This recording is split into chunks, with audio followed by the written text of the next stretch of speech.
All right. Recording, going live. Things are happening. We're on. Things are Seconds happening. unlucky. Movement. Okay. Yes, that's working. Good. Now let me fucking do this here and get this thumbnail up and running, and then we're fucking good. YouTube Studio. Content. Live.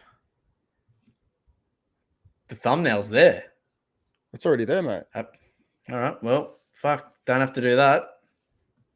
That's easy. It says there's one person watching, and I'm guessing that person's you on the other side. Done. Okay, so if you click on that.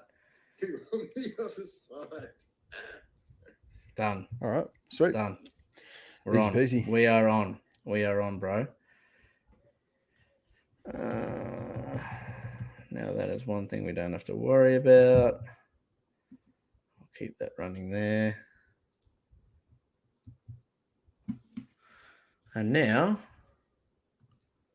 we can get into the actual podcast. Yeah, mate. Let's do this. And then I'll crack a beer and rip and run. Ripping and tearing. Let's do it. All right. Booyah shaka. I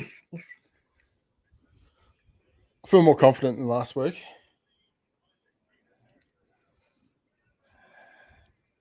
Mainly because we know what we fucked up.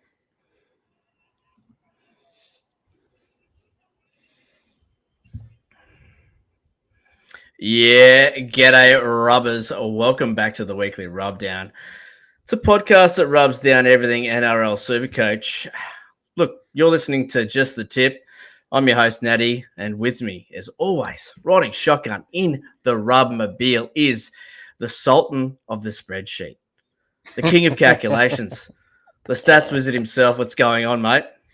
No, not too bad. Not too bad. We had a bit of a false start last week, but mate, we've been ripping and a tearing on Patreon. Let's pull the curtain. Let's pull the curtain back. We've said it a couple of times before we started recording, but we've tried to operate on like a round 20, round 21 vibe where we're just humming along nicely. Way too early with that. We need all the fucking practice we can get in here. It's new software, new shit going on. Way too much for our old heads to get around. Yeah. But second time running, it seems like it's going off without a hitch. I don't know, but so far so good. Yeah, I mean, there's only so many times you can shit the bed. And look, I think we broke a record last week. This week, yes, I'm quietly confident. And they do say second time is always quicker and easier. One big thing was Wooker was operating as like 2016 Wooker, where he had his mic located in the far corner of the room. And and I thought to myself, so fuck, this sounds really familiar. It sounds shit, but it sounds really familiar. And it was a throwback to the days where people were like, does Wooker record in a toilet? Does he record down the end of a hallway? And I was like, and then all of a sudden you grabbed your mic from way up here, and then there we go, in front of your mouth, baby.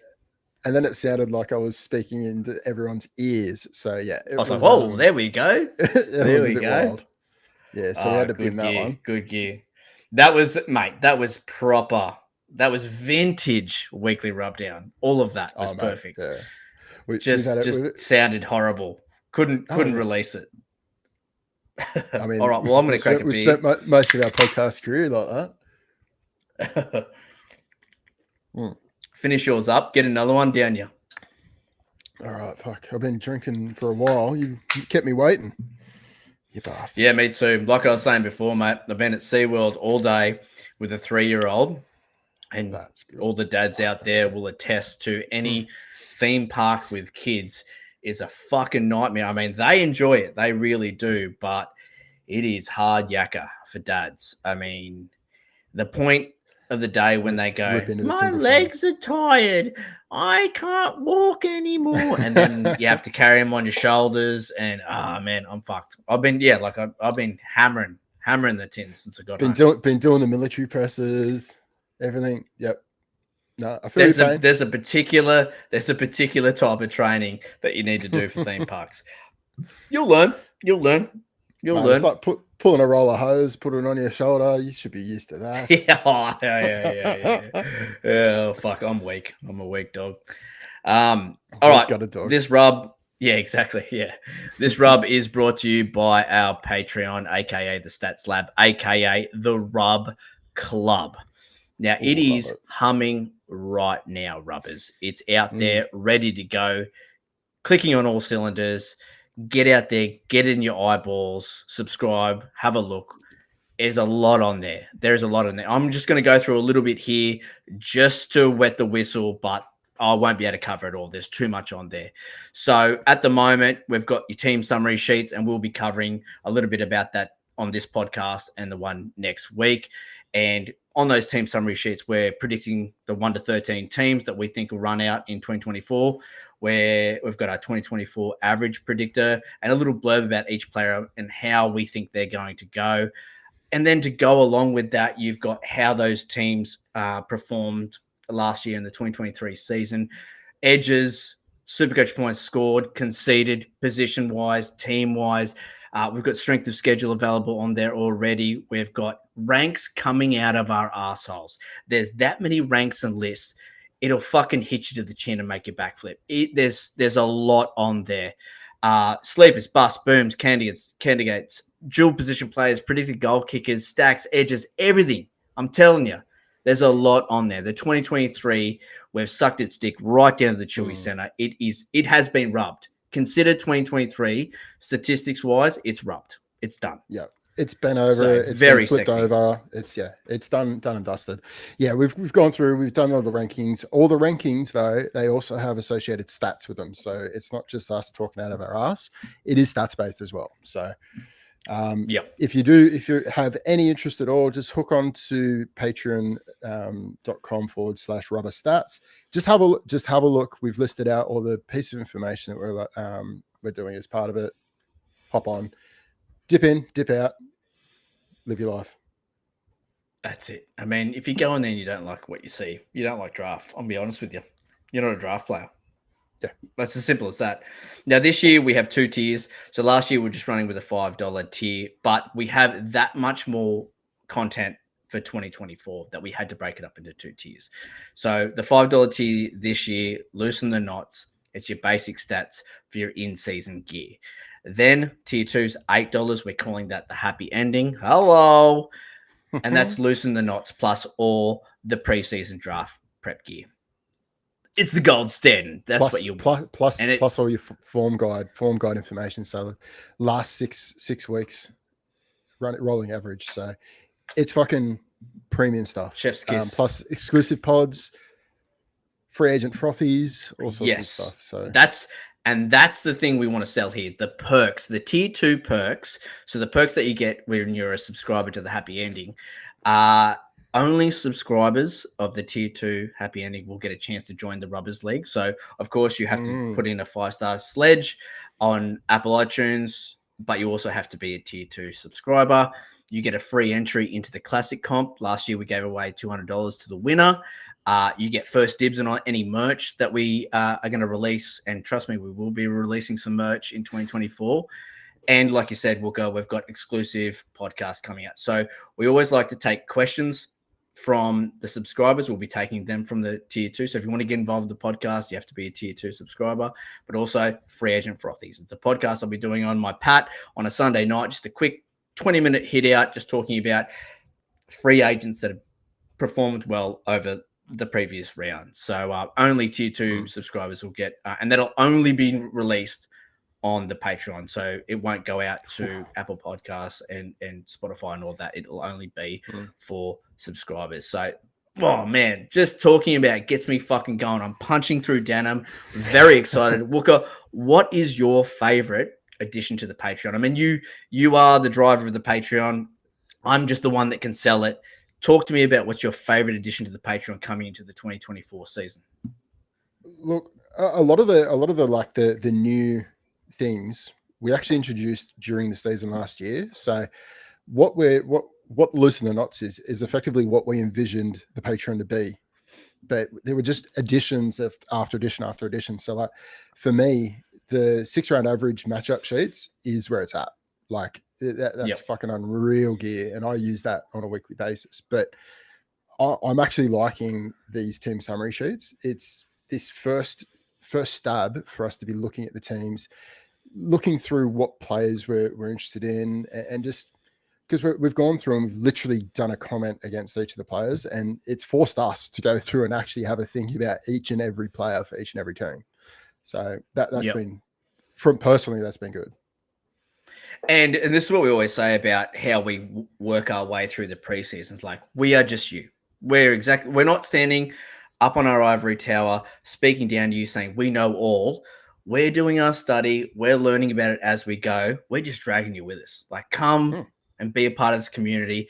And this team review sheets on the Patreon, and also the podcast that we're doing, this one and the next one next week, is just a really good opportunity to fucking start wrapping your head around the 2024 season that's coming up. Start thinking about NRL, start thinking about the player moves, start thinking about where you're going to draft. Like, it's never too early to fucking start. And like I said to you, with doing these 10 reviews, it did take a little bit of time, but what it did was really click my mind into gear about draft. And now I'm already humming, like I'm up and going, like I'm sprinting now. I don't have to get myself up off the couch and get the knees happening. I'm at a full fucking sprint. I'm tilt. The tinny's like this. I'm ready, baby. I'm ready. So, yeah, very good. What I love about the Patreon for 2024 is the analysis that we've done for 2023. Like I said earlier, it's been rubbed the fuck down. And what I really like is how we have, and the ranks that we've done for each position are fantastic, because when you look at those ranked sheets, they include the stats that are specific to that position.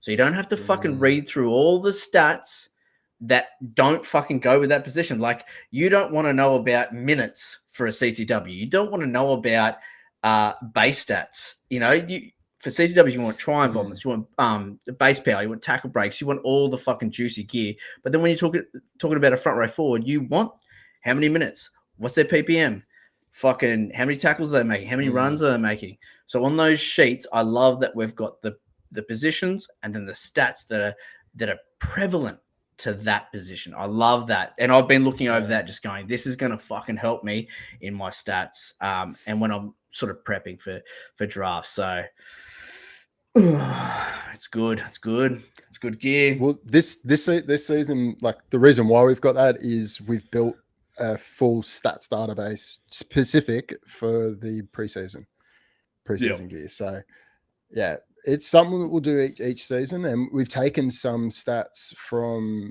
Fox Sports as well. So they've got try causes and line break causes, so defensive issues for specific players, and we've added those in just to do a bit of an analysis on certain positions, like your CTWs, where that's where the positions are going to be leaking points. So yeah, they're really interesting stats. Those really ones, aren't they? exciting things coming. Try causes and try involvements. Love them. Also, not just for SuperCoach, but also for gambling. I'll be diving into them pretty hard come chase your losses time. So yeah, look, guys, there's too many sheets and stats and analysis to give you here. We've done enough here. Like, we've spent a fair time talking about it here, and we will continue to do, because we're very proud of what we've produced here. And this is the best way to support the Weekly Rubdown. If you're a fan of what we do, if you're part of the Rubdown community and you want to support in any way, that is your best way to support us. It makes our podcast better. It makes, obviously, this year we're doing video content, and that wouldn't have been possible without you guys and supporting us. So if you want to continue to do that, the Patreon's the best way to do that. But also, you get a fuckload of gear in supporting us as well. Like, there's a lot on there, and I think it's cheap as chips. I mean, $8. I mean, what's a schooner worth down in Sydney at the moment? We'll go like $15, $16. Oh, it depends on if you get this sort of stuff that I'm getting, the craft beer shit. What, $21 then?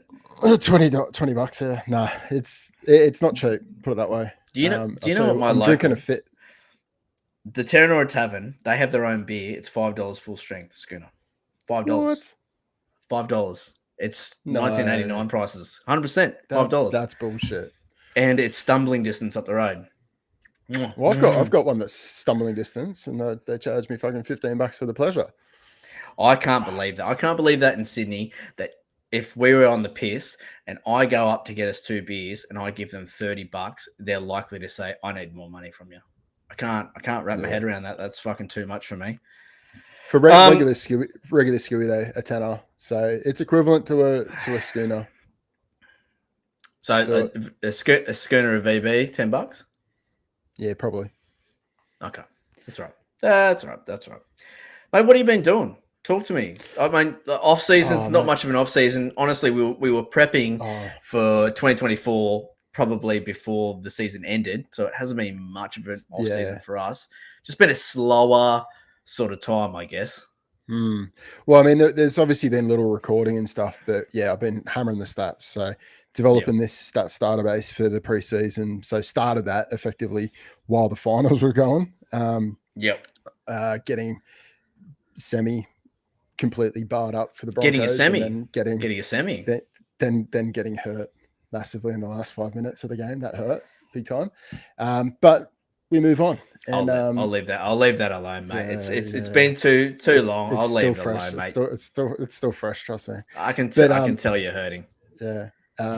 Oh mate, we had the work Christmas party on Friday, and I was loose as with the sleeve, and it's been a bit of a recovery for me. So it was out of tis the season. Party. So boat party. Okay. Okay. Yeah. That sounds debaucherous. Yeah. Well, I mean, the wife was there to keep me level, but yeah, it was quite good. Yeah, it is the season. Honestly, every weekend from maybe 3 weeks ago, every weekend all the way up into Christmas is some sort of piss up. I'm definitely piss fit at the moment. Oh yeah, this is the time. Had a huge night on Saturday night. Woke up perfect. You know you are in good drink and piss fitness when you wake up after a night like that and you go, I don't feel too bad. Borderline alcoholic. I'm pretty good. That's good. Feeling pretty good. Yep. Maybe less than borderline. No, it's been pretty good. Like, obviously, I'm a huge NFL fan. My Texans have been playing well. We actually got pumped today by the Jets, which is fucking embarrassing. But other than today, the Jets are the real deal, though, aren't they? They're the big team. No, they're not. Oh, they're not. They're definitely not. Embarrassing. They're definitely not. They're a terrible. Oh, so terrible that's Philly. team. Yeah. Yeah, no, they're bad. But our second overall pick, CJ Stroud, our quarterback, has been playing fantastic. So all over that, just been backing my team. I'm coming first in my NFL fantasy comp, coming first in the NFL tipping comp. If I can take both of those out, happy days. I want, baby, a bit of money, in the kitty.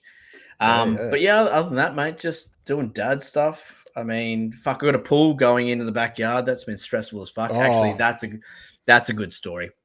So I have no access to the back of my house. I've got a huge backyard, but it's all on a 45-degree slope. So the dog doesn't even go down there to shit. Honestly, from the steps. That's how good the backyard is, right? So, and we have no access. So I have to use my next door neighbor's yard and his access down the side. And fuck, I mean, he agreed to it. He's a good lad, like really good bloke, cruising. And I was like, yeah, cool. Like, obviously, any damage, I'm gonna fix it. Your place is gonna be, better than it was beforehand, right? Yeah. And they run this 5-ton digger down there, and it just fucks everything. I mean, it fucks every piece of PVC pipe in his joint, runs over drains. No. They even hit the sewage inspection point. Fuck that up. Yep, fuck that off there.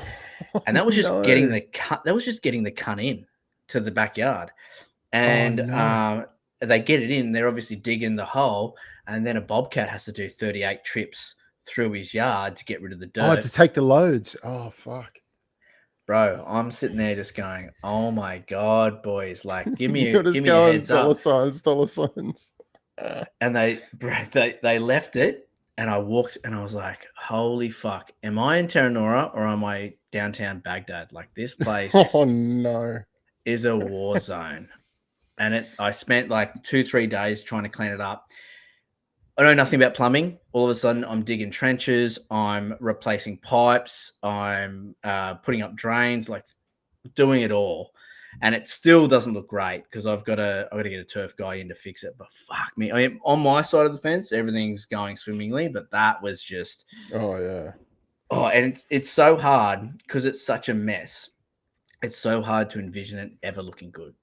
Honestly, that's where I'm at the moment. Like, it's gonna one day. I'm sure I'll be sitting in the shallow end, just cracking tinny after tinny, just going, "How good's this?" But at the moment, I cannot even imagine it. It's so hectic. It's so much stress. It's so bad. Like, a lot going on. That's about it, mate. I'm ready. Did your neighbor blow up? Yeah, he's such a cruisy guy. So what he sort of said was like, I didn't expect it to be this much damage. And so that's the equivalent of going, you're an absolute cunt. You fucked me here, and our relationship may not ever be the same. So I went out straight away. I got a carton of beer, got a big bottle of whiskey. I was like, mate, here, take this, whatever. Like, I've been in his backyard every afternoon doing something, so he can see me out there swinging off the end of a shovel. Oh, bro. All this for a pool. Yep. Hope the pool's worth it, mate. The funny thing is, next time you come up here, you'll go, oh, this is perfect. It's lovely. Like, how good's this? And I go, why didn't you do this sooner? oh God. But yeah, no, it's been good. I'm stinging for the Loveless Challenge Day. That's all I'm thinking about. I'm spending a little bit of time every week on my costume. Like, it'll take me weeks to put together my costume for this day. I've still got. I've bought a whole bunch of different things that I need to put together. So one of them, I need to dye a piece of clothing. Another thing, I need to put together a mask. Like, I'm not going to tell you what it is, but yeah, it's I love fucking this unreal costume. And I was talking to one of the boys in the league as well, because just the background information, guys, one of our first challenges is the costume comp. So on the Saturday that we do the challenges, we all dress up under the theme that the current champ sets. So for the next challenge day, it is 80s or 90s cartoons, and no one knows what anyone's dressing up as. But then you rate everyone's costume, and that's the first challenge. So if you have the best rated costume, you get 12 points. And I was talking to someone in the league the other day, and they're like, if someone buys like one of those $89 costumes from halloweencostume.com.au or whatever, and don't have to do anything to it, they just put it on, I feel like that won't get you as many points as if you have to do some sort of sewing or gluing or putting together, or if you can tell that someone's actually not just bought it off the rack and put it on, they've done something to it, they've fucking done some work to it, I'm telling you, you're going to get more points. So yeah, how you're going down that road, I think it's going to be good for you.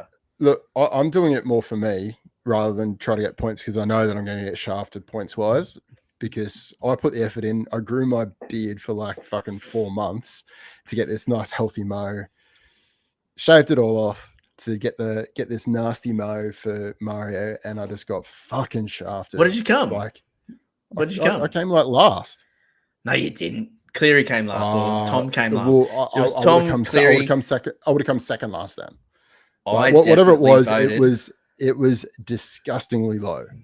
Because I remember voting out of you and Riso. So Riso had the Wolverine costume, you had the Mario costume, and I was like, well, in fairness, we both shaved in what we needed. Yeah, but I gave you the better vote because your mo was better than his beard.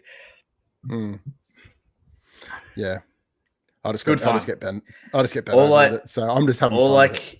All I can tell you is my whole costume is pretty much one big craft night. Everything's sewed and glued and put together. It is like, if I don't win it, I specifically bought this fucking glue gun for it and everything. So yeah, glue gun. I love it. I've done the same thing. Yeah, how good. So I'm frothing. Yeah, I am frothing for the challenge day. Cannot wait.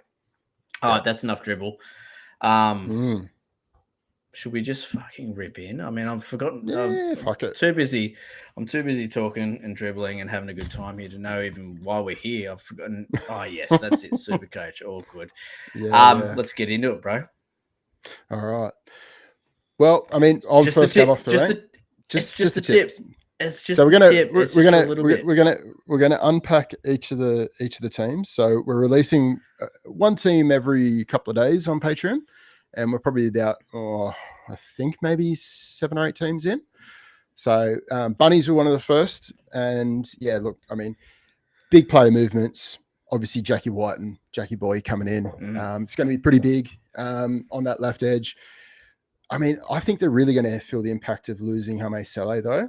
And it's going to have a pretty big impact on guys like Totola. He's going to get a bit of an uptick. And maybe Jairo if he's still in the front row. Yeah. The guy I'm most looking forward to out of this whole Jackie Whiten thing is Latrell. I think his left side sweep, he's going to get more involvement. He's going to want to play with the boys a bit more. I think he's going to learn a bit, hopefully, from seasons gone by. I think he's going to put in one of those absolute dynamite performances. He's in my top 10 for sure. I've got him now to around like between 6th and 8th spot in the draft. But he's definitely one that I'm really looking at because they're done and dusted with all their buyers by round 17. So this is a team that if you're moving into the finals, you want to have a bit of investment in the team. So looking at guys like Latrell, looking at guys like Campbell Graham, and looking at guys like maybe even Cookie, it's not the worst idea in the world. So yeah, and look, I think another guy who's going to have some stellar improvement on the other side is Keon Kolomatangi.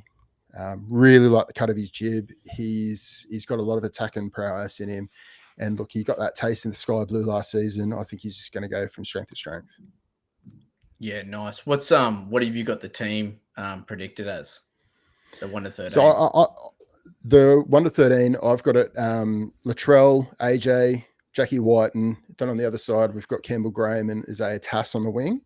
I think he beats out Tyrone Munro because Tyrone Munro had one of the highest try causes in his 3 games, try causes per game, one of the worst. So we'll be releasing some of that information later on in the season. But yeah, it's probably one of the reasons why he got rested towards the back end. Cody Walker and Ilias in the halves, obviously. Totola and Burgess in the front row. Damien Cook, obviously. I've actually got Jai Arrow partnering Kolomatangi in the edges, and then Cam Murray at lock. So, look, there might be a little bit of movement here, to and fro out of those, but yeah, that's how I see it. At the pretty solid, man. I mean, like you said, the Isaiah Tassner at right wing is really the only position maybe that is up for grabs. Everything else seems pretty solid. I think the only change that might happen, and this is because of Jaime Sele leaving, is Jairo might still play through the middle, and then they'll have they've got Jacob Host. They might just play him through there again on the edge. So yeah, that's the only thing that I'm thinking of. Yep. Yeah, for sure. All right. Well, you alluded to it earlier, and it's obviously something that we need to touch on. And we will talk about this probably ad nauseum throughout the preseason in January. But it is the move of Jack Whiten because it will cause a bit of a ripple effect in this Bunnies side. I think it's great for his SuperCoach output coming in at left center, just being able to tuck the ball and run. That's what he's good at. He's a strong runner of the ball, plenty of tackle breaks in him. Really can find line. And all you have to do is think about him with a Blues jersey on and you go, okay, yeah, this kid can play center. We know that he cannot pass the ball. Even with the 6 on his back, we know that he likes to go at himself. So does this have an effect on Alex Johnston? Look, I think how lethal that attack can be, even without Jackie Whiten there. I think you add Jackie Whiten into the picture, who will take some defending away from AJ, leaving space, because they might use Whiten as a bit of a decoy through the season. And that's just going to open up more and more opportunities for AJ. Obviously, he's not going to get as much ball, but he's going to be getting a lot more quality ball. I also think, Latrell, like I alluded to before, I think having more games this season, hopefully, fingers crossed, with a pretty decent strength of schedule, like I do think that AJ is in for a bit of an uptick. Same with Jackie Boy. I think he's coming into a side that has a lot more attacking prowess. He's coming onto an edge that has a lot more attacking output in them. Look, the sky's the limit, honestly, with Jackie Boy. It just depends on how Walker and how Mitchell use him. Yeah, and like it's interesting, isn't it? Because it's like, okay, they've got this weapon now in the centers that they can go short to, and he can cause some fucking havoc close to the line, right? But the question is Cody Walker a ball off the hip type player, or is he a long out the back type player? He's a long out the back type player, and he has been for years. You know what I mean? Like going short to his edge back row or center, it's very seldom. Like it has to be something weird going on in the back line for him to take that option. They're going to use him in a similar way to how both the Bulldogs and the Panthers have used Kickout in the past. And that's just used them as an incredibly strong decoy. And there is going to be times where he gets the ball and he just causes an absolute menace. And then he won't see the ball again for a while because he's going to be double marked. So yeah, he's played his role. Yeah, exactly. So you might see a slight bump in Whiten's average, but you're sort of more looking around the guys that surround him, Cody Walker, Alex Johnston, Latrell Mitchell, to benefit from him being there. Not only just like his presence out in the field, he's a big talker out there, but also his name. You know, he's an Origin player. Yeah. You know, he is going to attract defenders no matter what he does. So, yeah, that's sort of where I came to as well. I was like, okay, look, I'm not huge on Jack Whiten, but it's making me look at the guys around him. I think it genuinely propels the Rabbitohs into the finals, that addition. But that's all they've added at the moment. Like they've lost some pretty good backup, like fringe players in Blake Taff and Hame Saleh. If Mitchell goes down again, like fuck, like are you putting Whiten back at fullback? Like where do they go from here? Who's the next man up? I don't 100% think Munro's up to it. Yeah. He's too young and he doesn't play a hell of a lot of fullback. Yeah, let's talk about Latrell Mitchell. Obviously, we'll try and speak about 2 or 3 guys in depth for each team. Latrell Mitchell for the Bunnies is always a big talking point because he can win you a comp, but over the last 3 years, he's played 17 games in 2021, 14 games in 2022, and 16 games in 2023. Now, is that enough to warrant not in the slightest. Top 7 pick? It's worrisome, man. It's worrisome. And it's not even the suspensions that we initially thought were going to be the problem. It's his body that isn't holding up.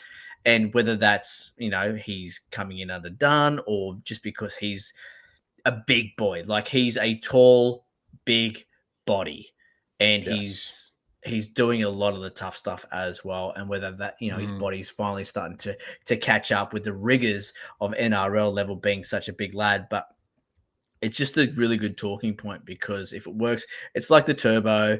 It's like these guys where it's a gamble. Is the risk worth the reward, or reward worth the risk? It's hard, man, because I'm such a big believer in Latrell, and I've had him in my SuperCoach sides before, and I fucking love I love having him in my side. He is one of those chub rubs. Often he'll be averaging 90 points through the season and absolutely doing everything, and then he'll be suspended or like he'll get an injury just in an inopportune time, and it can fucking derail your season because he is the big swinging dick in your team. The big thing about Latrell is he averages 90, 100 points at the back end of the season. Like if he can just make it to your SuperCoach finals with him in your side, he will win you a comp. But it's like, fuck, do I spend my first pick on him knowing that, shit, is he going to make it? It's same with Turbo. Like if you got Turbo in SuperCoach finals, you are humming, bro. You're looking good. And it's, we're always about the gamble. Until you don't have Turbo. And you're going, exactly. And you're going, what a fucking idiot. Why did I do this? Idiot. Yeah. But I love Latrell. He's one of my chub rubs.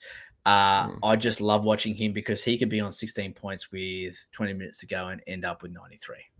That is exciting. That he'll often do that. He'll often do that. Yes. Yeah, that's what he's all about. Like the game's on the line, they need 6 points. All of a sudden, it's just bang bang. And they need 12 points. Do you know what I mean? It's bang bang bang. It's all Yeah, Latrell, and all of a sudden he puts on 70 SuperCoach points in about 12 minutes. It's he's unreal. wild. It is fucking wild. So again, it's something that we'll talk about a lot in the preseason because we're high on him, but it just needs to be said that, like, I mean, the fucking track record speaks for itself. The cunt doesn't play a full season, so you can't look at that track record. And to be honest, it goes back 4 years because in 2020 he played 14 games. Yeah, The and last time he played over 17 games was 2019. Yeah, historically it's been suspensions that have done him over, but like in the last year to 2 years, it has been his body failing. Yeah, worrisome, but love him, get him up here. What above him? I'll say this now, and maybe I'll change my mind later. I'm probably more likely to take a gamble on Latrell than I am Turbo. 100%. Yeah, because I believe they'll probably go around the same area of the draft, and I think Latrell's probably the bet. The one really good thing about the specifics of the Turbo injury is it isn't leg related. No, yeah, that's good. So he's had a lot of time to do proper conditioning and stuff for his legs and all that. So, am I ready to be hurt again? No. Yeah, well, I probably am. I probably am. Depends what sort of value it is. I mean, if you're getting Turbo in the second round, please. I'll do that. 100%. Jump on in. The water's warm. Tommy, the water's warm. Get in. I'll turn the bubbles on. Let's get weird. Oh, mate, I'll be doing the bubbles underneath the water. Oh God. All right, let's move on to the next team. Let's get into the Cowboys. So I did the Cowboys. There's a little bit of movement here, more losses, and they did sort of cut the fat a little bit, the Cowboys. So James Tarmo, Peter Hiku, Mitch Dunn, Ben Hampton, these type of guys are gone. The only sort of guy that's worth talking about with the gains is Viliami Vailea from the Warriors. Didn't get a lot of playing time for the Warriors last season, but what I saw from him, strong, good ball runner, just needs a bit of direction, which the Cowboys have in spades. Like when you've got Tom Dearden, especially the Chad running the side, you're going to be direct. You're going to be running good lines. You're going to be in good positions, which I think for a young, strong lad like Viliami, I think he's going to go really well. For the side itself, I've got it as Scotty Drinkwater at the back, Semi Valame on the right wing, Val Holmes and Valea in the centers. I've got Muzz Talangi on the left wing, Tom Dearden, Chad Townsend in the halves. You got Jason Tombololo and Jordan McLean as the bookends, Reece Robson at 9, Jeremiah Nenai at 11, Lucy Leilua at 12, Ruben Cotter as lock.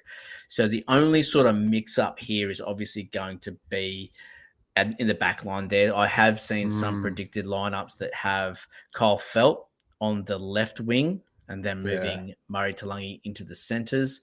The only reason I've gone with this predicted team list is obviously they've bought Valea as for a reason. And I think he comes into the center spot. But there could be some movement if the kid doesn't perform in the preseason. They've obviously played Muzza at center before.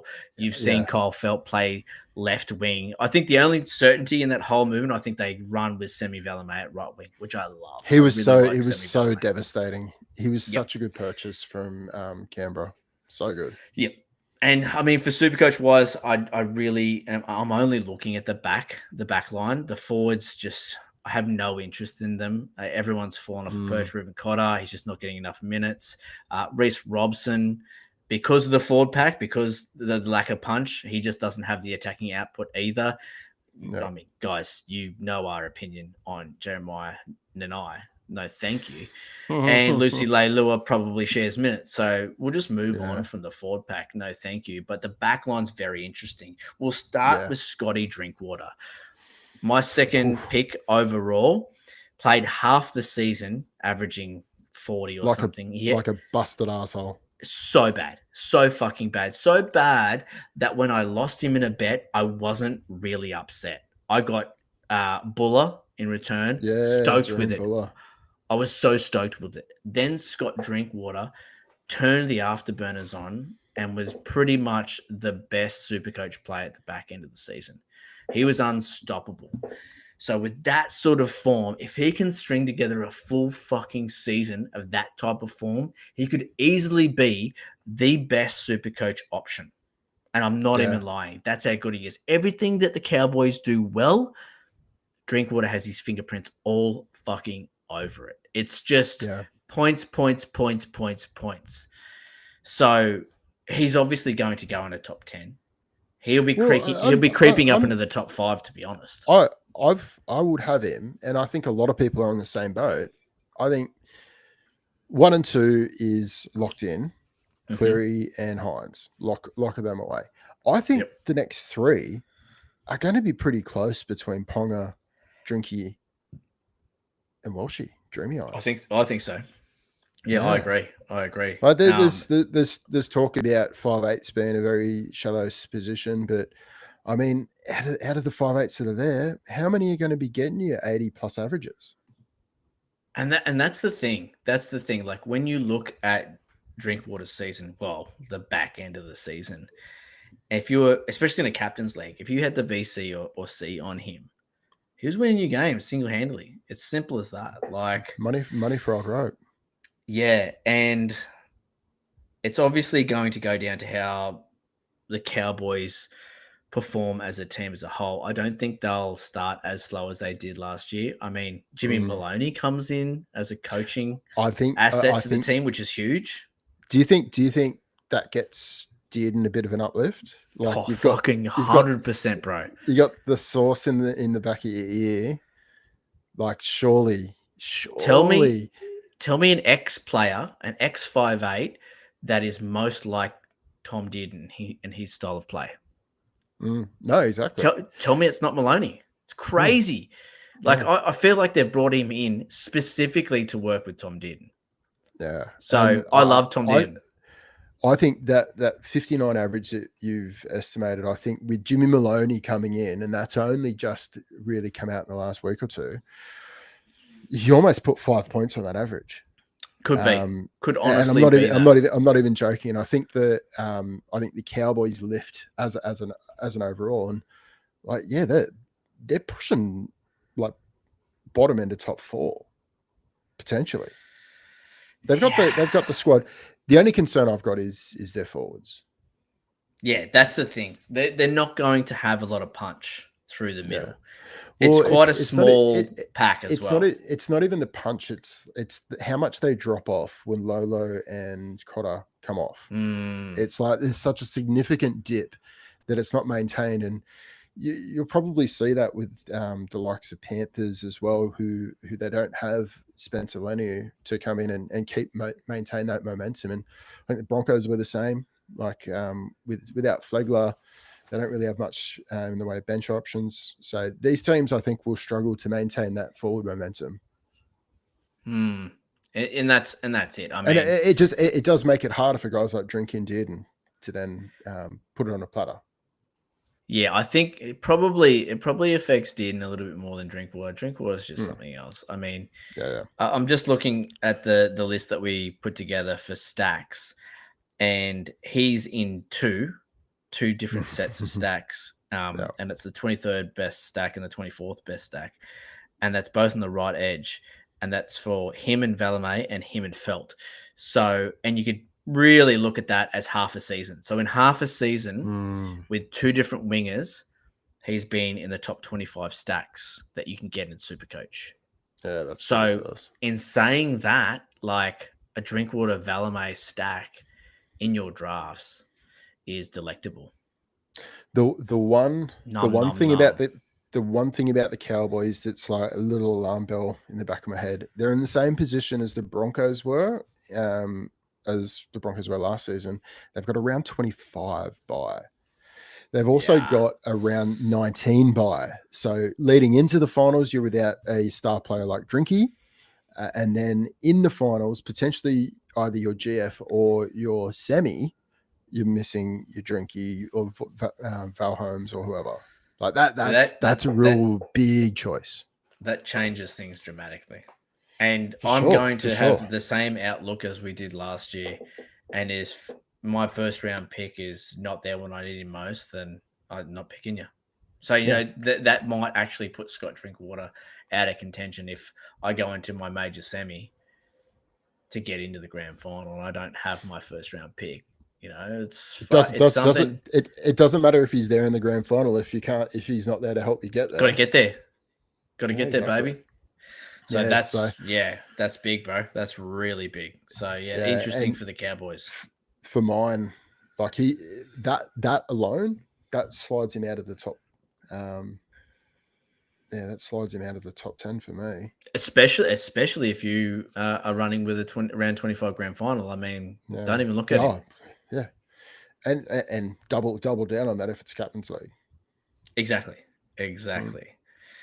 Woo! See, this shit's getting the juices flowing. Talking about buys, when you're gonna take players. Nah, they're gonna buy in the grand final. Fuck them off. This is good gear, bro. This is good gear. All right, Big what do we got time, next? big We're time. looking at the doggies, bro. Talk to me Oh, about the mate. doggies.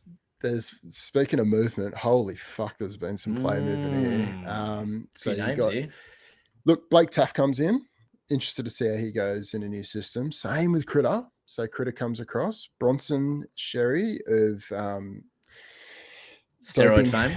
steroid fame. Jamin Salmon, the week got a dog himself. But then they've lost a few players as well. So Luke Thompson, TP Jager's gone. So they're losing a bit of punch to the middle. And they've also lost a bit in the centers, but look, they've got centers that burn at the moment. They've lost Avarillo and Alamotti, but they get Critter and Sherry. I think they've traded up there. So look, I don't know. There's a bit to it. I'll run through the predicted list, but there is a little bit of conjecture about who'll play fullback, who'll play center, and all that sort of stuff. Anyway, I love it. I've got Blake Taff at fullback, Josh Adokar the Fox on one wing, Jake Krause on the other, Critter and Sherry for the centers. I got Matty Burton in at 5'8", Toby Sexton at halfback, Maxi King and Liam Knight the bookends. I got Reed Marnie and at hooker. At lock, I've got Joshy Curran. And then, Jacob Preston and Billy Kicks on the edges. Yeah, it seems like it's an absolute sexual team on paper. It's a stronger team than last year, extremely stronger. Yep. But it just lacks a bit of that experience in the proper experience in the spine. Cohesion. That's where I think that buzzword cohesion. Like, where is it coming from? It's going to take a little bit of while for these guys to start playing well together.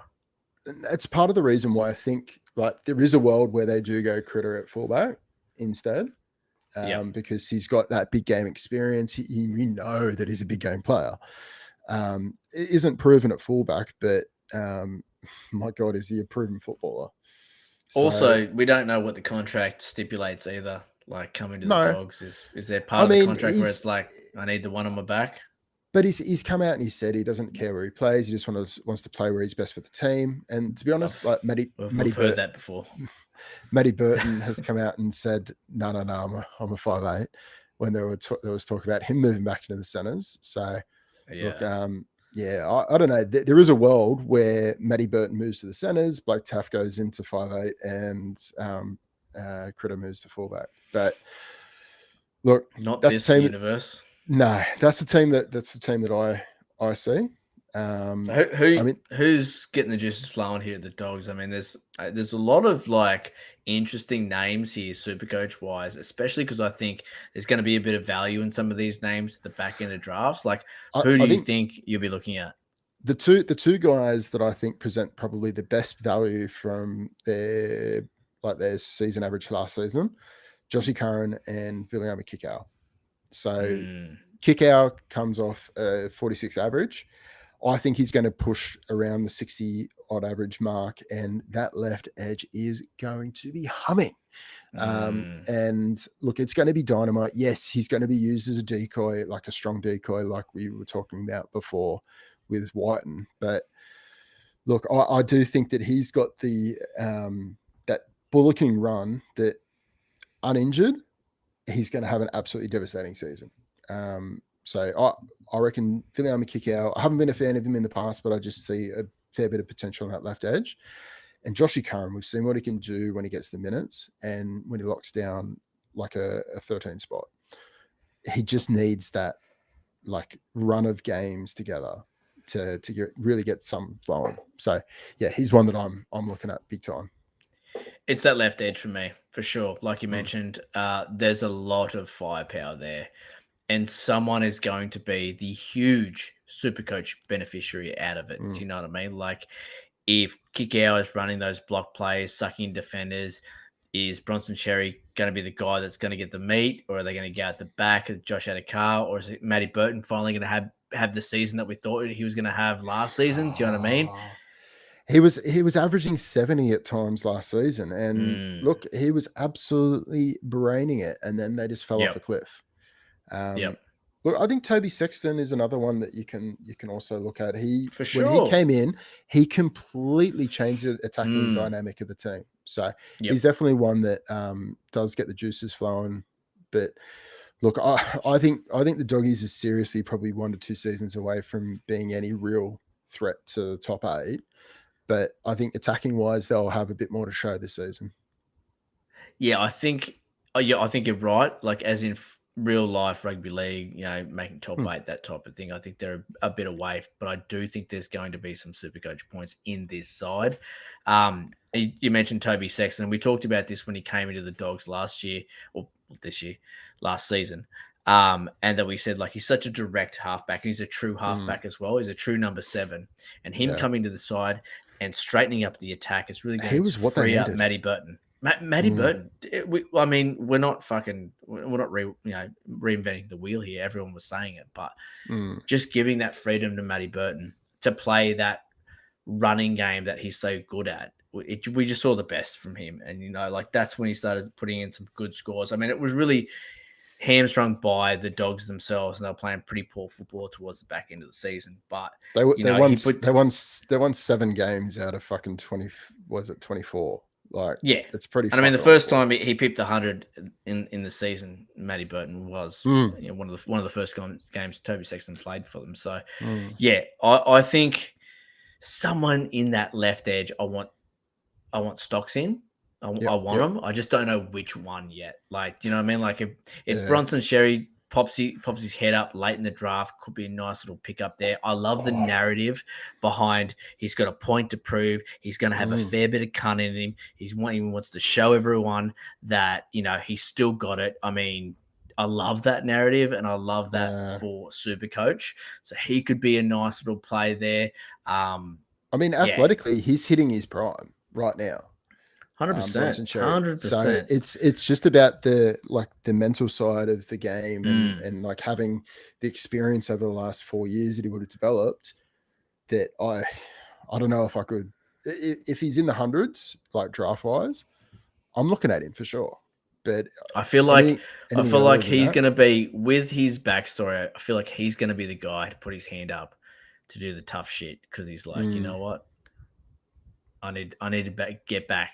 I need to do something here to put my name back in the good graces. So bit of narrative behind it, but I do like that. And I think there's another thing to consider with it, and they're done with their buys round 19. So yes, you're without one of the players. Yeah, we like that. But in reality, none of these guys are a first round pick. I don't even think any of them are a second round pick. But and that's why, around 19, that's leading into your finals. I mean, it's not that bad.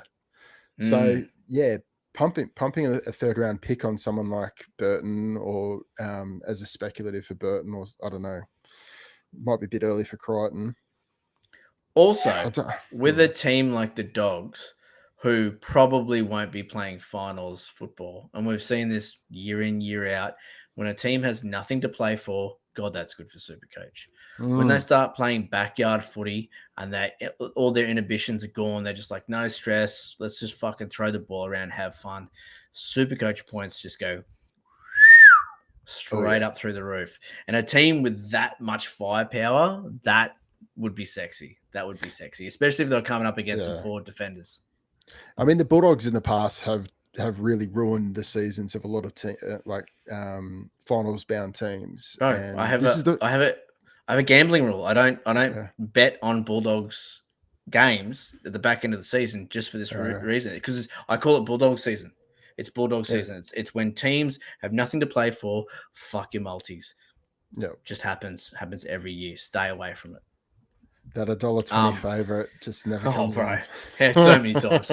So many times. Last leg of your multi, $1.20 should get us up easy. Dogs end up winning by 30. Huh? It's pain. Huh? Fuck. All right, let's get into the Dolphins. Oh, yeah. Now, the Dolphins, very interesting on the recruitment report card here. So, some losses, Branko Lee, Herman SASE. Nothing huge, though, for the team itself, but the gains is where it's at. You got Herbie Farnworth coming in. You got Tom Flegler, Jake Averillo. 3 really big ins for the Dolphins that I think will propel this team to be a better football side in the 2024 season. I really like their gets there. I mean, especially Flegler and Farnworth. I mean, this forward pack is fantastic already. And you got Tom Flegler that's starting to get up to the peak of his powers. I mean, Broncos were just starting to work him out and the minutes that they need to play him and what he could do on the field, that he could be a threat with the ball in hand attacking, not just to truck it up and fucking play the ball. Like, he's got a lot of facets to his game. He's a really good footballer. And I think fucking mind like Wayne Bennett is going to get the best out of him. We've seen what he's done with the rest of the forward pack here and the the experiments that he's made and how it's worked out. I think Flegler could be a nice little pickup for the Dolphins. Big time. Well, he's not going to be playing. He's not going to be playing second fiddle to Haas anymore. No, like, but also like he's Jesse Bromwich is in the back end of his career. Yeah, he'll come in. He should be the big dick here. He should be the alpha. And he's got that sort of cunt in him that he will training. He'll show everyone like, I'm here for a reason. Let's go. I'll lead the way. But the predicted team here I've got is Hammer at the back, Tessie New left wing, Herbie Farnworth on left center, Jake Averillo right center, Jermaine Asako right wing, Isaiah Katoa at 6, Sean O'Sullivan at 7, Jesse Bromwich, Tom Flegler at the bookends there, Jeremy Marshall King at 9, Connolly Lemuelu on the left edge there, back row, Felice Kafusi on the other edge, and Tom Gilbert at 13. Look, there's plenty to like about this team, plenty to talk about as well. I'll start with some of the what ifs here. I'll put Jake Averillo at 4 just because this early in the piece, I always like to go with, they bought this guy for a reason. And it was the same thing when we were talking about the Cowboys. They bought this guy for a reason. I think he comes in and he's pretty much played his best football for the Dogs at center.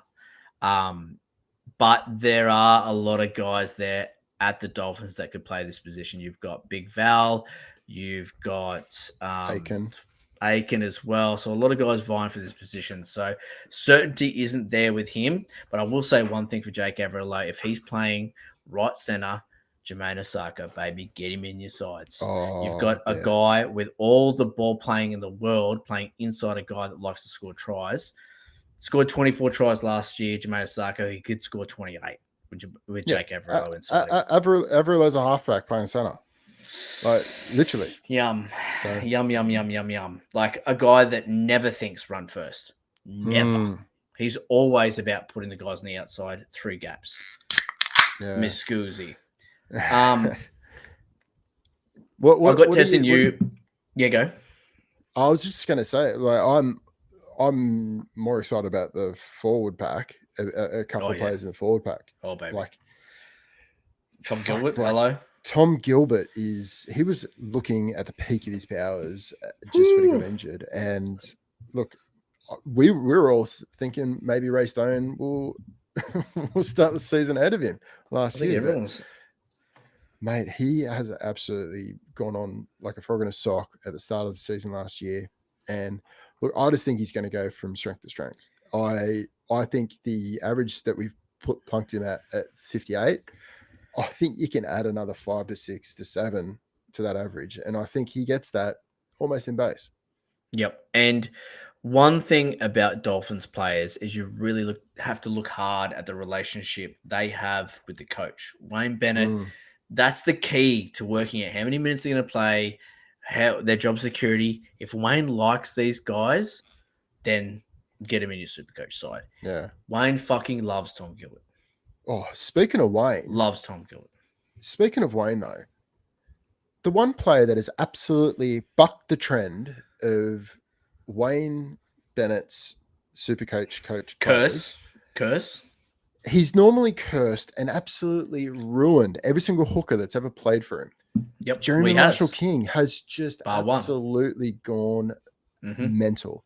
And he's looked so not just he's looked so much better, the team has looked so much better when he's on the field, when he's playing. And Yeah. like they've got attacking structure, they've got so many more options, they're getting up the field better. Like, is there not a player who's performed better from one season to the next? From him at the Dogs to him across the Dolphins, like he's outperformed any shred of thought of what I had that he had in his potential. It's almost like a direct sort of juxtaposition when you look at how the Cowboys forward pack has been playing and the effect that has had on Reece Robson. Then you have a look at how this forward pack for the Dolphins have gone and how Jeremy Marshall King has played off the back of that. Like a hooker needs a good forward pack. They need them rolling forward. They need space. They need time. And JMK is getting it and getting in spades. Yeah, I'm pretty excited about him as well. Obviously, 2023 was plagued with injury. So hopefully that he gets a full season injury-free playing well. He could honestly be the second best hooker at the end of 2024 if he's fit. I honestly, like, I'm almost better on it now. Like, yeah, he's only got to take down an aging Damien Cook, really. Yeah, Cook. He's not the beach sprinter that he was. No, he doesn't dart as much as he used to. He doesn't do that 1-2 with Murray as much as he used to. Look, JMK is just like he's just that attacking threat all over the park. Yeah, and it comes down to Hooker's such a it's a cunt of a position to draft terrible. Because it's that rule of like, you know, if they're not named Harry Grant, just wait. Do you know what I mean? So when you're talking about a player of Jeremy Marshall King's ilk, it's like, where do you take him? Would you take him there? Do you know what I mean? Like, you probably have to pop up around round 4, maybe end of round 3 in some leagues to get him. Do you do that? Like, it's definitely a discussion about these hookers that are sitting just behind Harry Grant. But I think the rule of thumb here is if you don't get Harry Grant, wait. Yeah, I think there's no point in going too early because we do know historically what happens with Bennett coach hookers. I mean, yeah, I don't want to be holding that can if things do change. So, look, let's dip across to the mighty Broncos. Talk to me, son. Talk to me.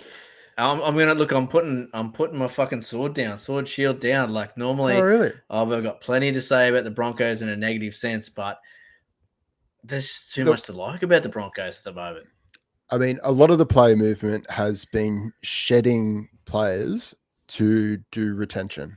So keeping guys like Ezra Mam, Walsh, Haas, all the others. So they've obviously lost Flagler. They've lost Farnworth. But they brought in. They've also lost Palacia, which is going to be very difficult one to cover, and they've only just lost Capewell as well. So they brought in Fletcher Baker. He solves all their problems. So we're all sweet. Yeah. No, it is going to be a tough one to cover, but they do have a fair bit of depth in a few of those positions, especially Santa. And look, I think there's a couple of guys there who have been vying for an edge spot. So I think they've got that covered as well. My big concern is just that loss of the big fella, Tommy Flagler. So I'll run through the list as I see it, and then you pipe in if there's any differences that you think. So Reece Walsh at the back. We've got the Stings. We've got Corey Oates and Cobbo. We've got Dean Mariner and Staggs as the center 3/4. We've got Ezra Mam and Adam Reynolds, the absolute general himself. The bookends, we've got Haas and Fletcher Baker. Could be Corey Jensen. Don't really know. Billy Walters, he performed extremely well last season, so he'll be hooker, no doubt. Jordan Ricky and potentially Corey Yates, not necessarily sure who is going to be that left edge. Could be Ben Takura, could be a few other players. They've got a bit of depth and a few younger players, but Corey Yates has had a bit of a try at edge back row before, and it is a position that he wanted to play for a time. And they've got Jesse Arthurs there, who did a pretty decent job last season on the wing. So yeah. Anyway, and then Paddy Carrigan at the lock spot. So yeah, there's the big question mark for me is who are they actually going to run with to start the season at left to ref? You would think it'd be that Piakura. Yeah, I mean, Piakura and Ben Takura are the two real options that have played a lot in junior grades. Because when Capel and or Ricky went down, it was that Piakura that came in and played for him on both edges. Yeah, yep. I like the cut of his jib too, with the headgear. SuperCoach friendly game as well. Yeah, loves it. Absolutely loves it. I mean, I'm not going to fucking beat around the bush anymore because honestly, the bloke that I'm about to talk to has honestly, he's got me up and about. Let's be honest. It's Reece Walsh. Harder than the cat's head. Just get him in and around my mouth. Oh. Look, I hate to say he's a Broncos player. Like, really? Yeah.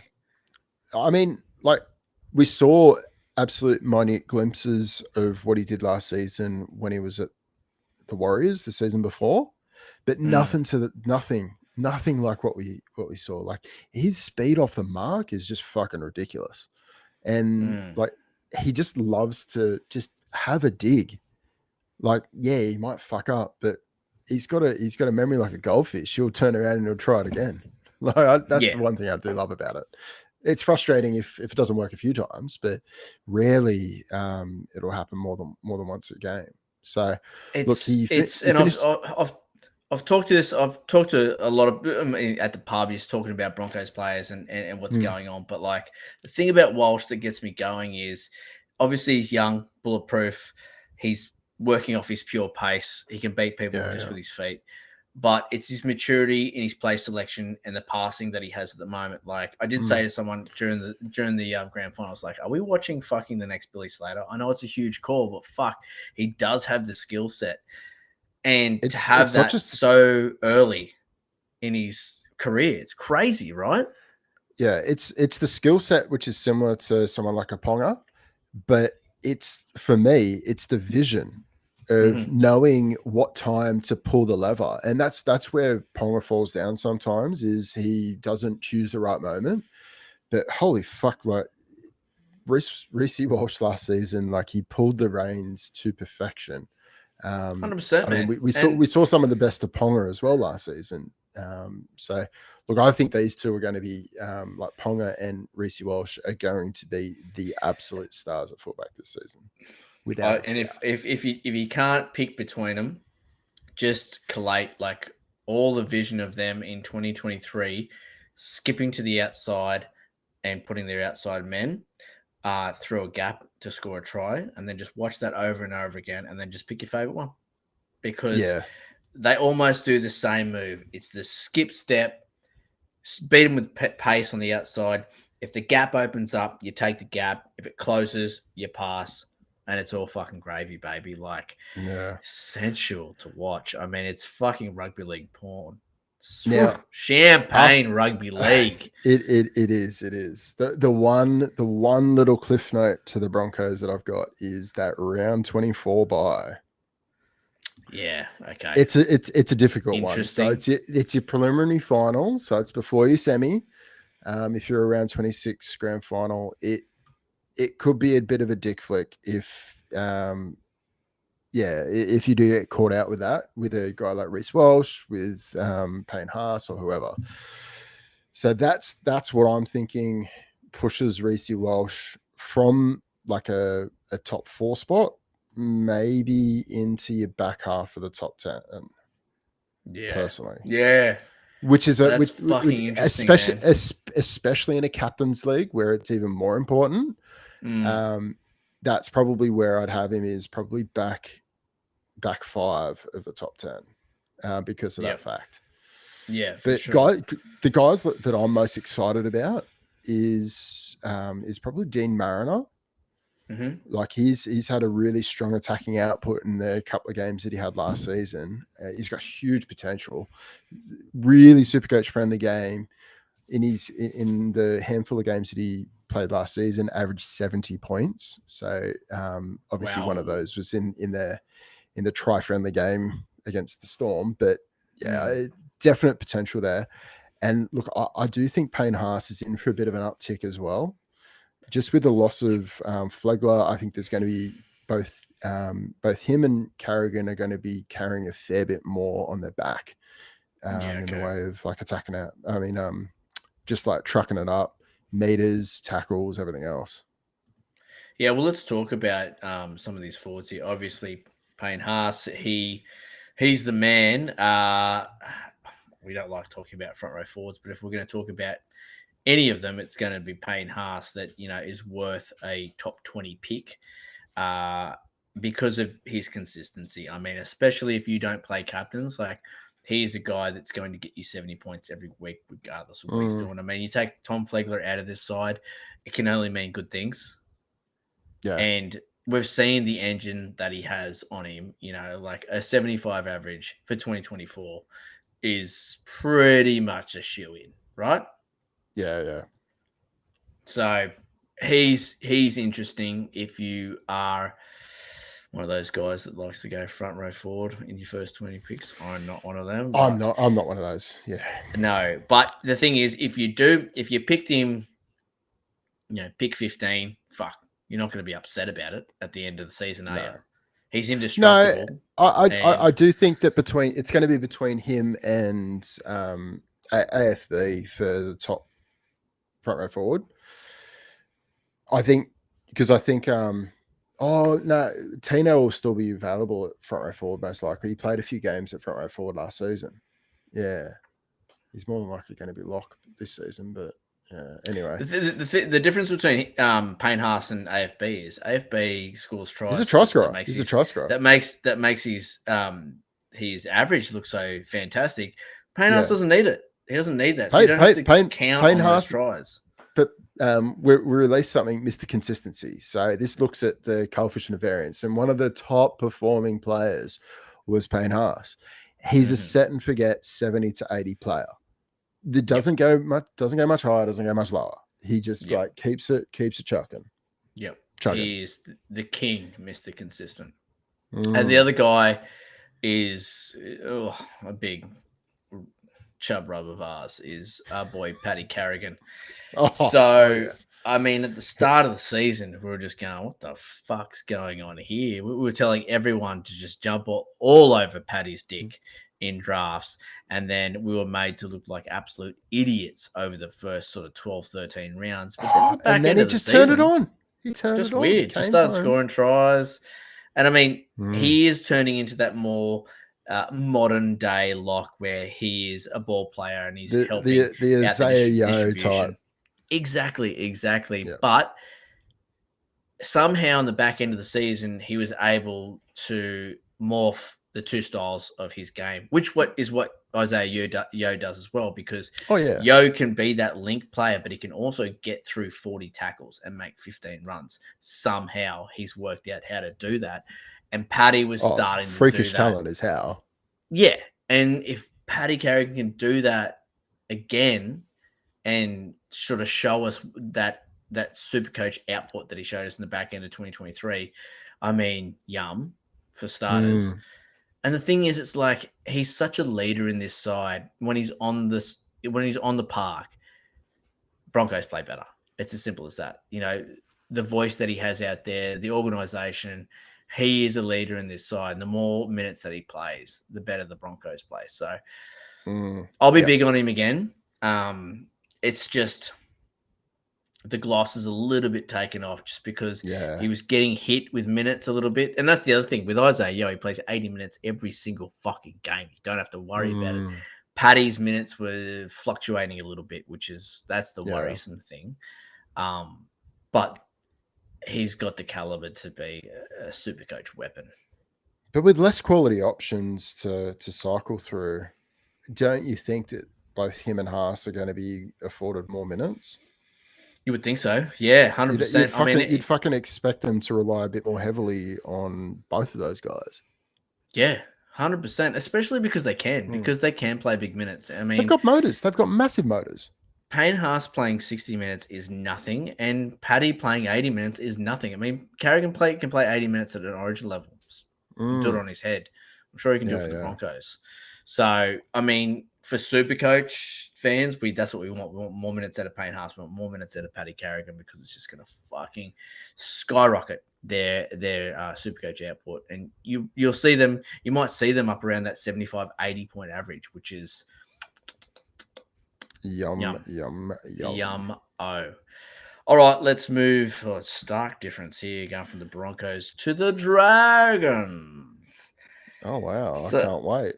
Yeah, this will be pretty quick. Sorry, mate. I'm just going to go to the loo, mate. I'll be back. This will be very quick.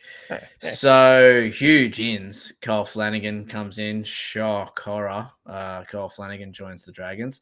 They lose a few, but I mean, nothing big. Moving Jaden Sullivan on was a bonehead move. I don't know why they did that. Yeah, Bud's got a lot about him. They've also lost Billy Burns as well. They've sent him out the door. So look, I think one of the big ins for them is Hame Saleh. I think you'd expect him to partner Laurie. Yeah, and I think that'll be a pretty strong partnership.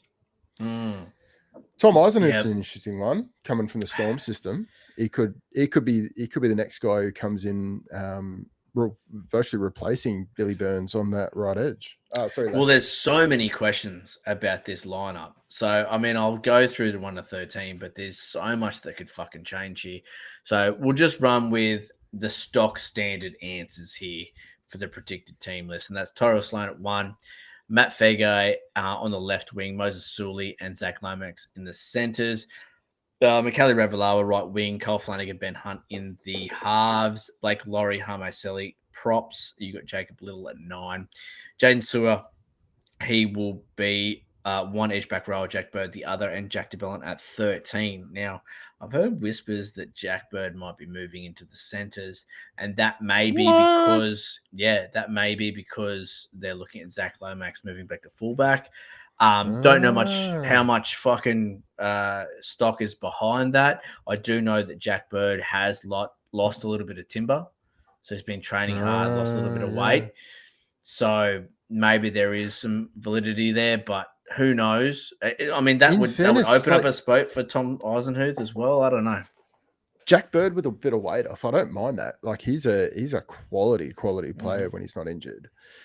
I mean, Matty Feagai, there's in the stats that we released about the try and line break causes, he is one of the top of the list as well.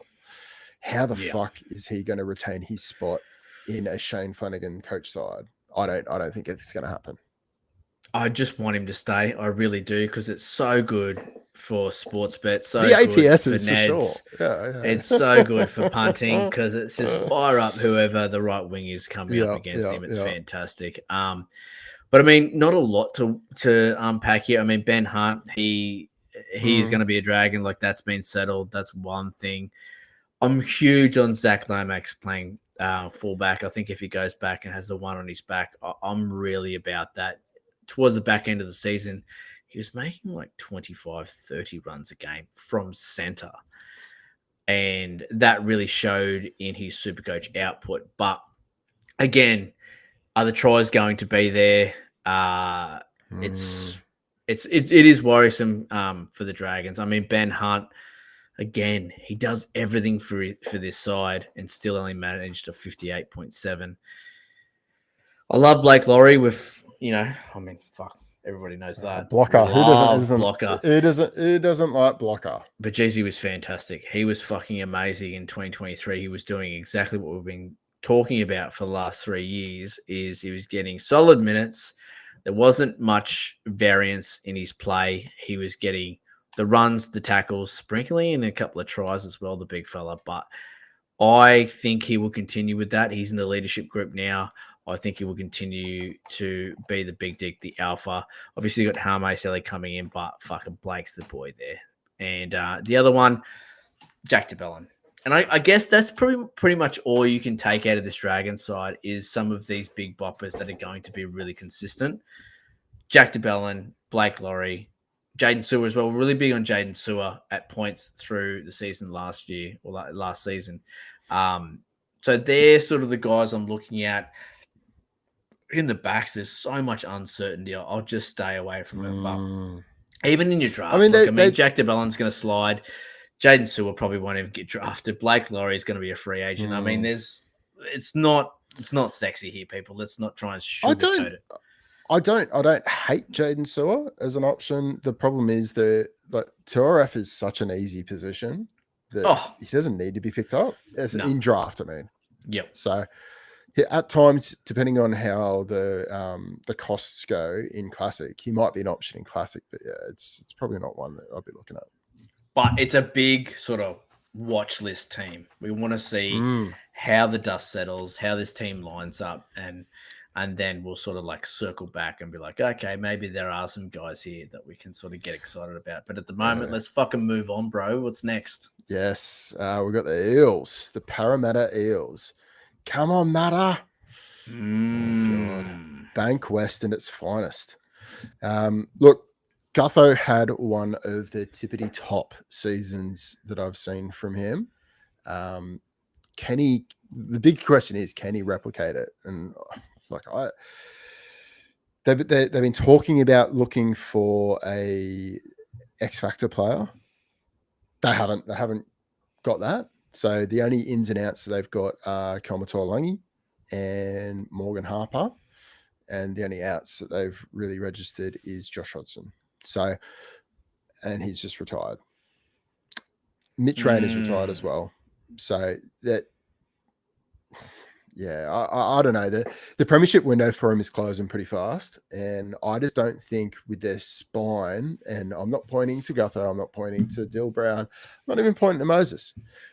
It's the hooker position that I've got the most concern about, because I just don't think that Hands will be able to steer the ship well enough to really take them all the way. So yeah, that's the big concern that I've got. And the other query that I've got is, look, when RCG and Paulo come off the field, is Wiramu Greg and Offa Hagi-Ogden or whoever is coming on with him, are they enough to keep that momentum flowing? And I'm all about momentum with the forward packs. And look, Matto, they've got one of the best back rowers / locks. They can't find a place to fucking put him in the team. It's just a waste of time leaving him on the bench for such an extended period of time. It is. I will say this though: the way that they have been using him has been fantastic, rugby league wise. Do you know what I mean? Like him coming on, running against tied defenders, the effect that he has through the middle there has been great for them. Honestly, it's been pretty good for SuperCoach as well. Like he hasn't really dipped that much. Still had a pretty tasty average out of 2023. I don't really worry too much about him having, the 15, 16 or 17 on his back. I think he'll still be great for the side. The only worry is the Jermaine Hopgood. Like, can he maintain good minutes? Is he going to be sharing with Matto? How's that going to affect him? Is he going to have second year syndrome? That sort of worries me as well. Like coming off a 73 average from 2023, don't get me wrong, he's a fucking weapon. But I can see people getting real hopped up about him for the 2024 draft. and that worries Look, me. I'll run through the 1 to 13, and then we can start talking about like the right wing is a position that's a bit up in the air. Obviously, Cardi went ballistic last season, so he's right edge spot safe. But yeah, so we've got King Gutho at fullback. We've got Sivo and Bailey Simonson on the left edge. On the right edge, we've got Will Penasini and Sean Russell potentially. Maybe Morgan Harper, or maybe Morgan Harper goes to left center and Bailey Simonson goes to right wing. Don't know. I think Sean Russell will get the first pick. Dylan Brown and Mitch Moses are the halves. RCG and Jack Junior Paulo are the bookends. Brennan Hands, he'll be sharing some time, but yeah, it's I'm not looking at the Eels hookers to really solve any of the problems for me. Sean Lane and Bryce Cartwright are the edge back rowers, and Jermaine Hopgood is the lock. But obviously, he'll be sharing some time with Maddo. And look, Maddo is obviously not in that 13, but yeah, he's going to be a strong candidate for a lot of your 2RF spots. Yeah, pretty strong lineup, bro. I don't really have any issues with it. There's plenty to talk about, though. And the thing is, the Eels, they're just such a strong Supercoach side, have been for the last 3-4 years. Yeah. They're also come up a lot in conceding a lot of Supercoach points as well. So just a really interesting Supercoach side, to be honest. You always mark that game on the matchup lists that we go through. You're just always talking about them. You're always talking about them playing well. You're always talking about players playing good against them. They come up a lot. But, you know, your big three here to start the conversation, obviously Gutho, Moses and Brown, really interesting. For me, I just can't get enough of Brown. I can already tell that he is going to be my 2024 Jerome Hughes. I'm big on him. I loved what I saw from him at the back end of the season. I think still he's got a point to prove. He is going from strength to strength. Everything about his game screams Supercoach points. And I am going to be big on him. He's a top 10 pick for me. It just depends on where like you sort of want to reach for him. I think he's one of those players that deserves a reach. And I think he's going to be the big dick in this side, Supercoach wise. Very early on, I've already pegged him as the top 5-8 for the year. Yeah, I can't push back. Early on. Love it. Because I don't think Munster will be there. I just think that the output that Dylan Brown has and the partnership that he's going to develop with Lane again, because Lane was out for most of the season. So that's a pretty big one. And obviously towards the back end of the season, he was all touchy-feely. So I think that he's obviously got the point to prove again. They missed the finals last year. So the whole team is going to be laser focused. And look, I really do think that they'll be at the bottom end of the top 8. And I think that they'll have a really strong finish to the season. Mate, I'm just looking at his scores from last year. So his last 9 games, so that includes, the 5 before he got suspended and the 4 after it. So he went 109, 116, 53, 113, 84, got suspended, came back, 57, 87, 88, 81. Unreal. What? I mean, fucking get him in my side. Jesus. But I mean, that alone is that's going to put him at the top of the pile for any position, let alone the 5'8", which is fucking pretty thin. So shallow. Pretty thin. So fucking shallow. And you mentioned him, Sean Lane. I think there's going to be great value around him. Injured for most of the year. No one's going to really be looking at him. 44 average he ended on last year. Mate, he breathes out there and gets a 60. He doesn't have to do shit and gets a 60. So love him. I think Mitch Moses continues to do what he's been doing. I mean, a 60. If you draft him at a 65, I love that. That's fine. Gutho, that's the thing that I think there's going to be a little bit of regression there with Gutho. 79 average. Yep. Obviously, that's not sustainable. It isn't. Brown and Moses were in and out of this side. I mean, he obviously had to step up at parts throughout the 2023 season. He took the team on his back for half the season. Yeah, and he's not going to. He shouldn't have to do that this season. Don't get me wrong. I think he'll still be great. I think just don't draft him at a 79 average. Yeah. But yeah, I think anyone in this left edge for the Eels is going to have a nice little uptick. Sivo, if Bailey Simonson gets a go there, he was lovely. I mean, you had him in your side points throughout the season. He was nice. He was unreal. He got me all the way to the finals. So yep. Look, Mike Sivo though, he's rocks and diamonds. He's too much of a roller coaster. He's got a coefficient of variance of like 0.68. Near 0.7, which is ridiculously high. And he needs a try to be relevant. So he's got a base power of 28, which for a CCW isn't fantastic. Well, he's definitely no good when Simonson's playing left center. I know that much. Simonson's a run first player. Yeah, we know that. We know lots of Herbie Farmworth about him. Oh, Bailey Simonson loves a left foot step, big dummy, left foot step. Yep. So yeah, that's a worry if Bailey Simonson's playing there. But I think if he's not, I mean, who was there before Bailey Simonson? It was Blake. Oh yeah, well, fuck, he's another one, isn't he? How was Sivo scoring tries? Season's gone by. It was Tom Opacek, and he actually did a decent job. Yeah, easy give it first type of play, and that's probably when we saw the best of Sivo, to be honest. If we look back at the stats, so I mean. Again, we're talking about a lot of guys here. We haven't even touched on the penis, Big Will Penis. He's fantastic. Then you look at the forwards, and it just keeps getting better and better. I mean, Jermaine Hopgood, Yum, Matto coming off the bench. Plenty to like about the Eels here, and you want stocks in this team, to be honest. When's their buys? So they've got the buys in... just bear with me for a sec. They've got the buys in round 9, 16, and 20. So they finish it up just before the finals. Nice little rest up before the finals. They also don't have a buy in the first 8 rounds. So they'll be a good team to invest in to get a quick start. Oh, and you know who the king of quick starts is?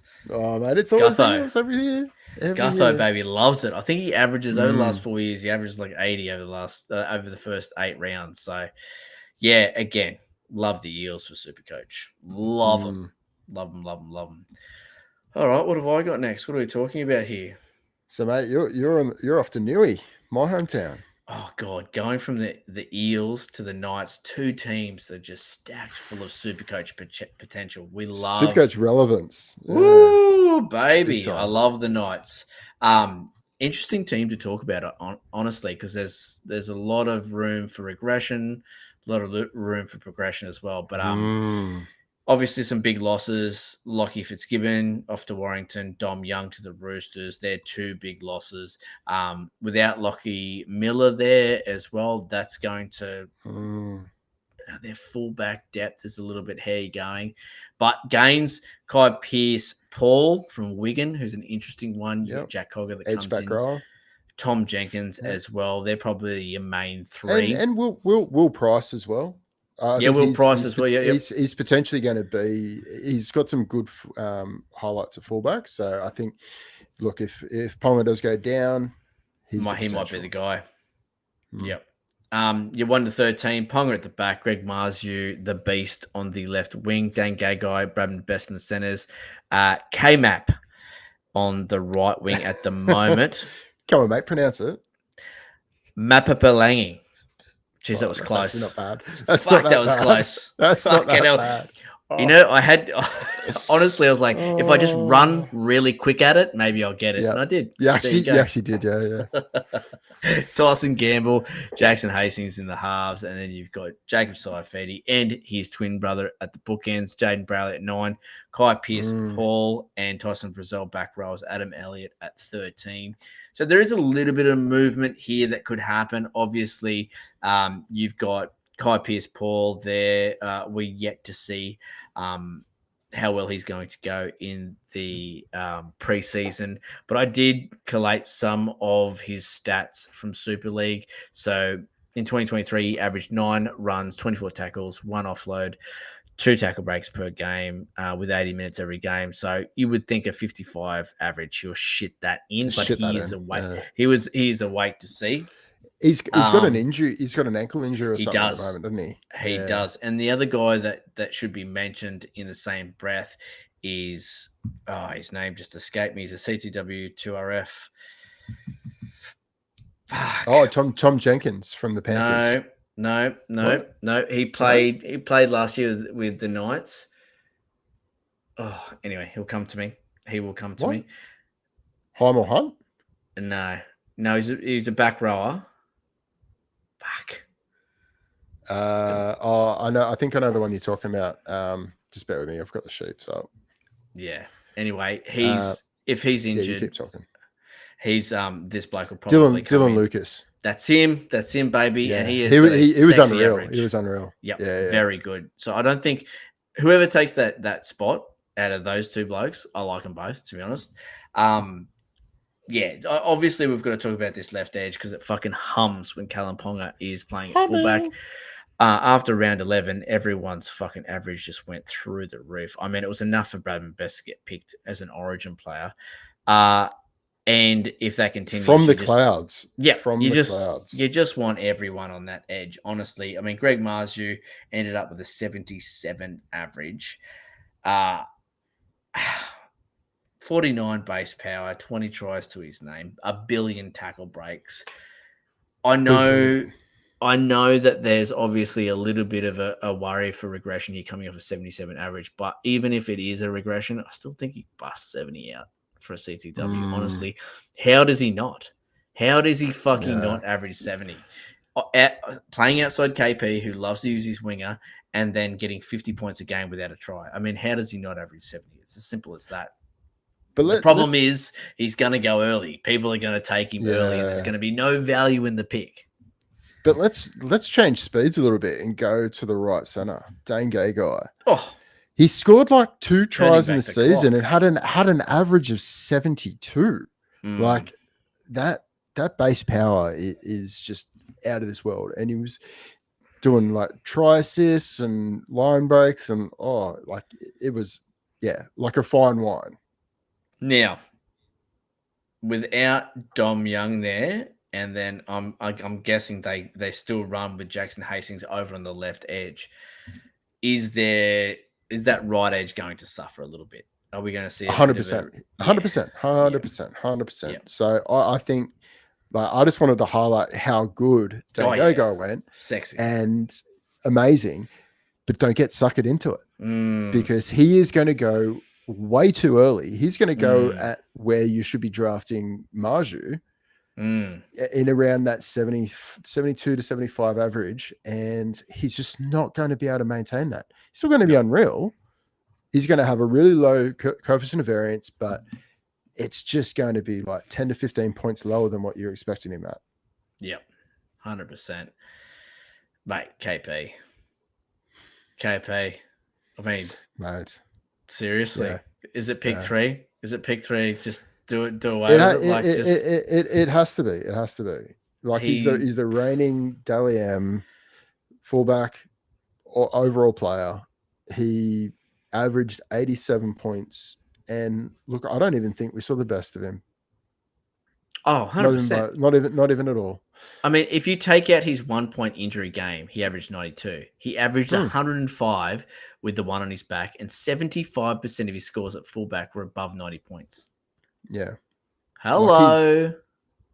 Fuck, that's sexy. He's the tippity top of the Ferrari position, and that's saying a lot. Man. He's almost certainly going to lose the 5/8, which is actually a big thing.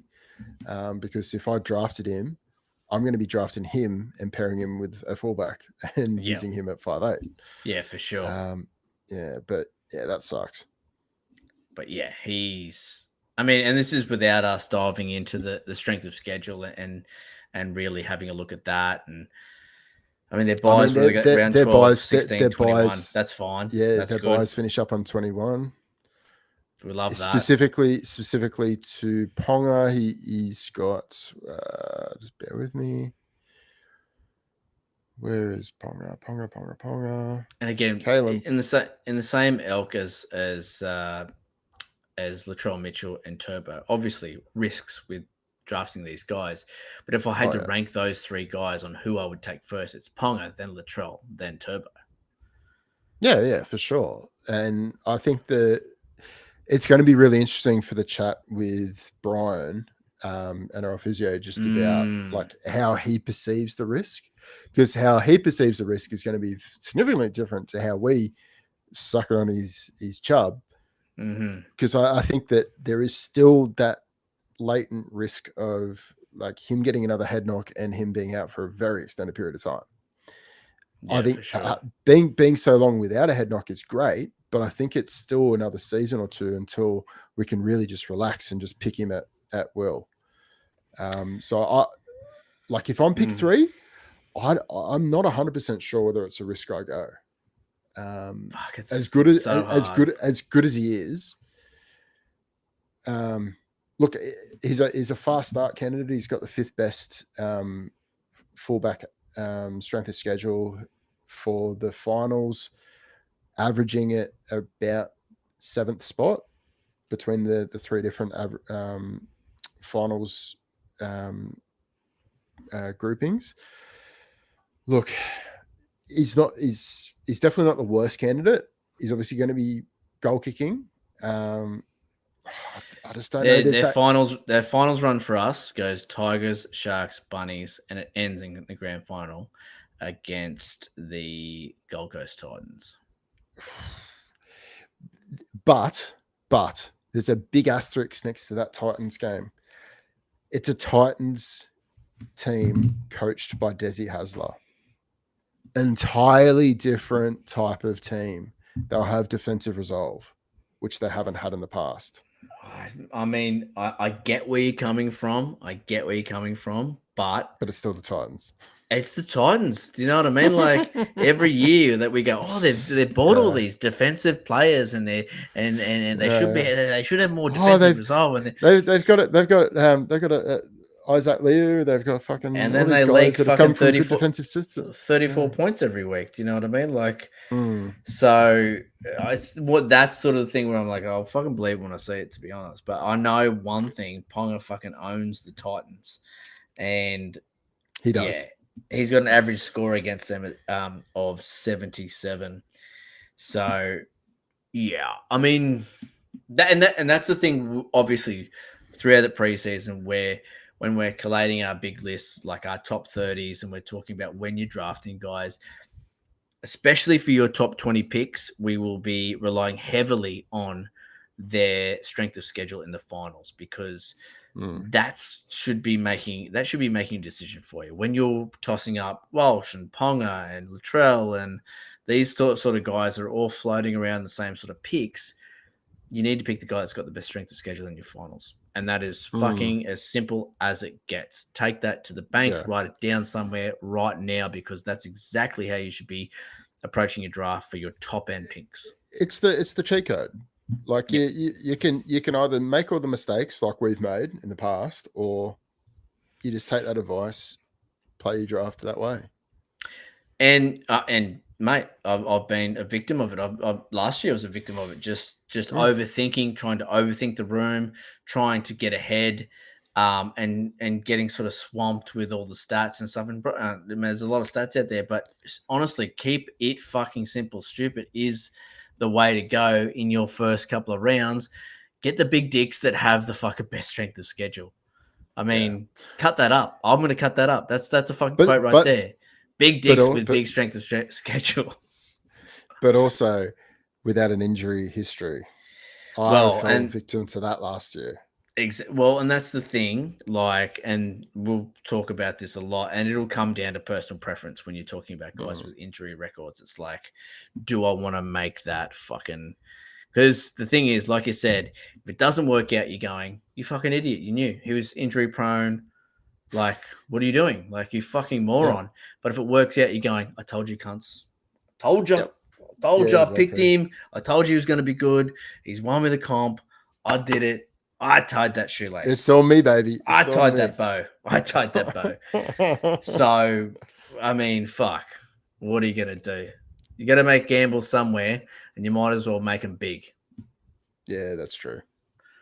All right, bro. That'll do for one go.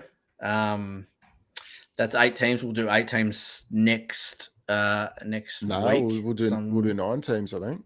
9 teams. Really? Yeah. Oh, yeah, because there's 17 There's teams. 17 teams in the comp, aren't there? People. 1 plus 1. Someone's got to pay attention, don't they? Yeah, fuck. What did I call you at the start of the podcast? King of calculations. King of calculations. I just make this shit look good. I mean, that's my area. Yep. I'll continue to do that. It's true. You just crunch the numbers, bro. Yeah, I'm just here to smile and look pretty. That's your job. You're in the engine room, fucking shoveling the coal into the furnace, just going, "Fuck this cunt." Mate, I'm just down in my mum's basement. You occasionally turn the light on for me, and that's it. True. Send those stats up, you little bitch. All right, let's get out of here, bro. Yeah, I mean, there's a lot of back. jiggle. This is good. This is good gear. Hope you guys enjoyed it. Hope live worked out well. We'll keep that up on YouTube if you want to check us out and watch our melons. I don't know why you would, but if you want to fucking watch the YouTube, it'll be on there. Check it out. But that's it, bro. Better than the first attempt. Oh, jeez, I think we nailed it this time. I think we nailed it. Yeah, I think so. Bro. Remember, there are many things a man can do with his time. This is better than those things. You're damn right, Walker. Catch us next round on the Weekly Rubdown.